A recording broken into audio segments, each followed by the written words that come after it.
Salam diplomat, saya Evan Nurhaliza dan saya bikin keberatan. Terangkan, sabun cuci piring cair dari ekstraksi bunga telang dan berberat. Nah, mencuci piring seringkali menjadi masalah utama bagi masyarakat, terutama ketika ada noda, minyak dan kerak yang membandel. Mencuci piring seringkali menjadikan orang malas, sehingga Terangkan memberikan solusi dengan adanya sabun cuci piring dengan hanya sekali semprot dan tunggu selama 2-3 menit, kemudian kotoran akan luntur dan hilang.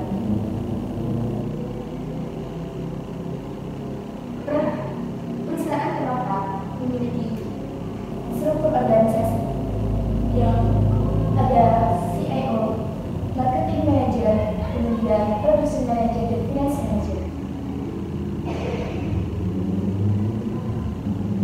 Perusahaan Terangkan merupakan perusahaan yang bergerak di bidang produksi dan distribusi produk pembersih rumah tangga berbahan alami. Bahan bakunya sendiri dari lerak dan bunga telang yang memiliki antioksidan yang baik untuk pembersih alami. Kemudian Terangkan memberikan kemudahan dengan menghemat waktu dan tenaga karena mencuci piring dapat lebih efisien dan efektif.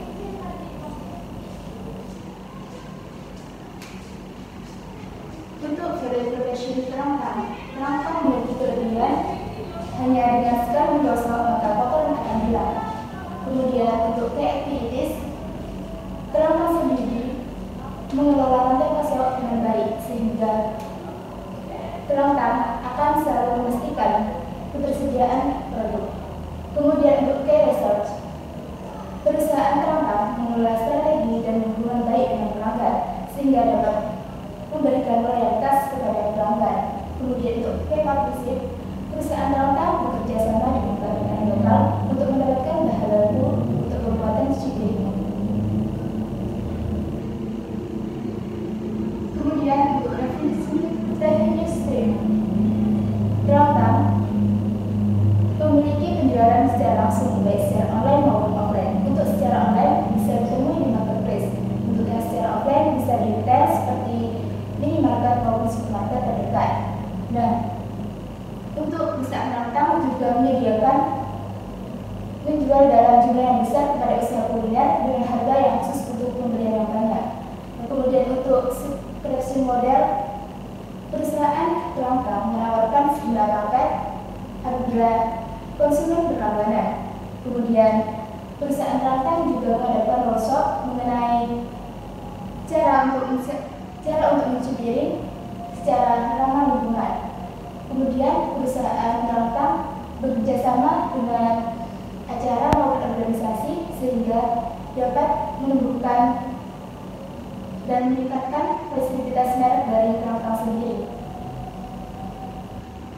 Untuk market size dari Terangkan merupakan produksi pembersih rumah tangga terbesar. Nah, ini mencapai 25-30%. Nah, berarti Terangkan sendiri memberikan konten sebanyak 3 triliun sampai 3,6 triliun. Kemudian tren pertumbuhan dari Terangkan sendiri sebesar 10-15% per tahun sehingga dapat meningkatkan laju penjualan Terangkan. Kemudian untuk kompetitor mungkin banyak dari sabun cuci piring seperti blender terkenal. Namun seringkali konsumen masih belum mendapat solusi yang benar-benar dari bahan alami tentang sabun cuci piring. Kemudian untuk target market, berdasarkan demografinya, Terangkan berfokus pada pendapatan menengah ke atas dengan usia sekitar 25-45 tahun dan memiliki pekerjaan tetap.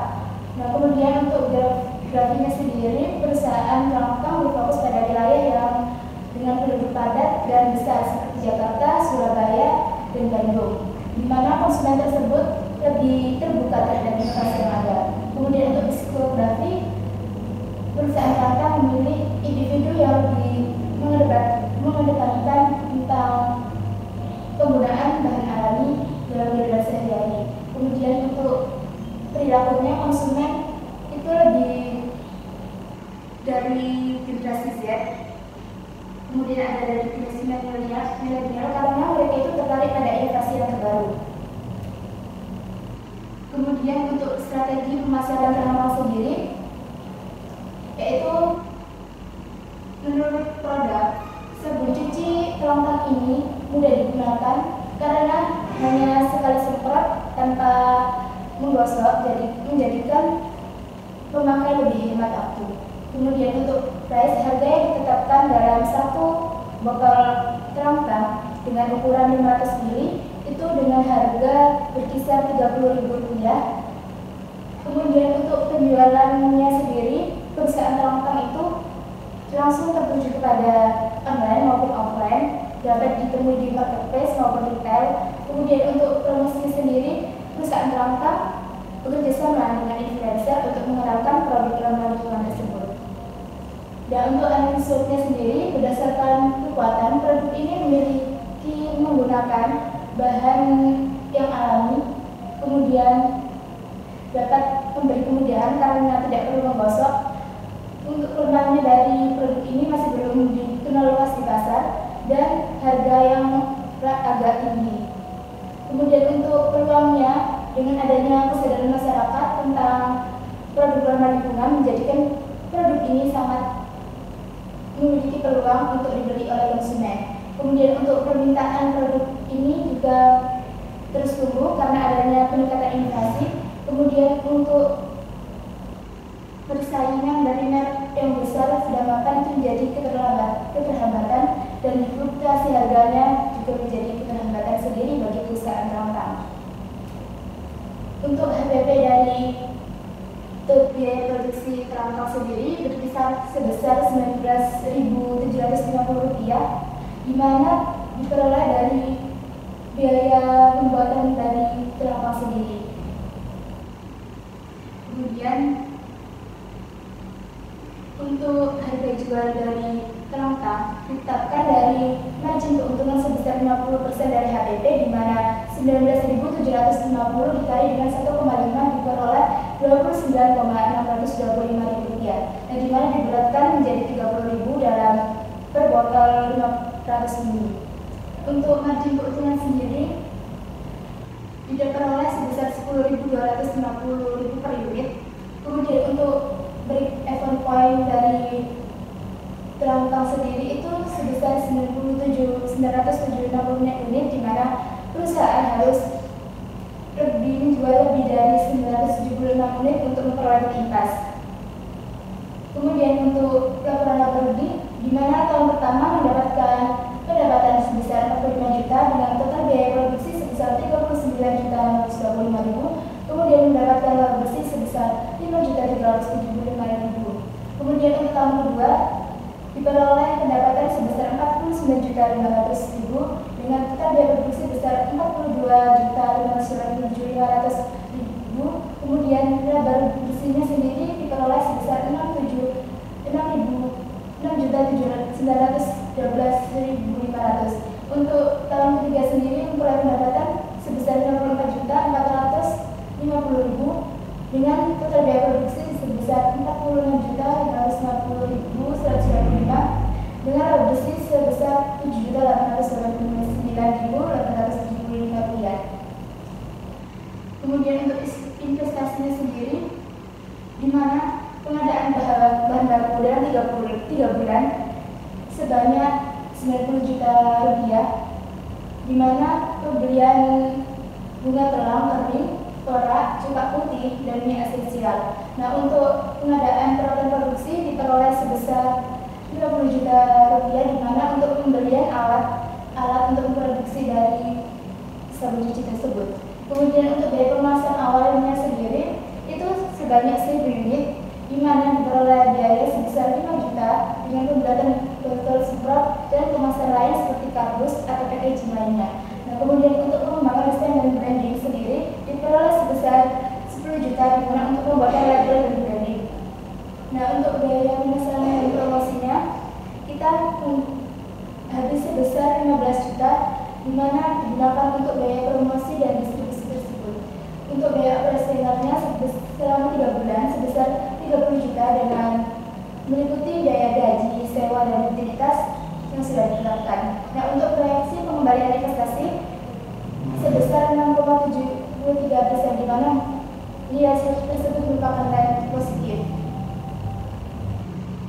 Nah, milestone untuk tahun pertama Terancam berfokus pada pengembangan pemasaran awal, di mana target penjualan mencapai 1.500 unit dalam per bulan. Untuk milestone kedua itu Terancam berfokus pada pasar dan diversifikasi produk. Untuk target penjualannya sendiri mencapai 1.800 unit. Kemudian milestone yang ketiga, konsolidasi dan pertumbuhan berkelanjutan dengan target penjualan sebesar 2.000 unit per bulan. Untuk dampak kepada ESG-nya sendiri, berdasarkan lingkungan, Terancam menggunakan bahan yang affordable dan ramah lingkungan. Pengemasan dari Terancam sendiri juga dapat didaur ulang sehingga tidak menimbulkan dampak terlalu negatif bagi alam. Kemudian menggunakan teknologi yang hemat energi sehingga tidak ada pemborosan dalam penggunaan teknologi. Kemudian bagi sosial, banyak utama Terancam sendiri dipasok dari petani secara langsung sehingga dapat menambah kontribusi pendapatan bagi petani. Kemudian untuk Terancam sendiri dapat mengedukasi bagi masyarakat terhadap kesadaran akan pentingnya bahan alami untuk lingkungan. Nah, Terancam sendiri juga memiliki dampak yang baik bagi lingkungan dan juga aman bagi kulit manusia.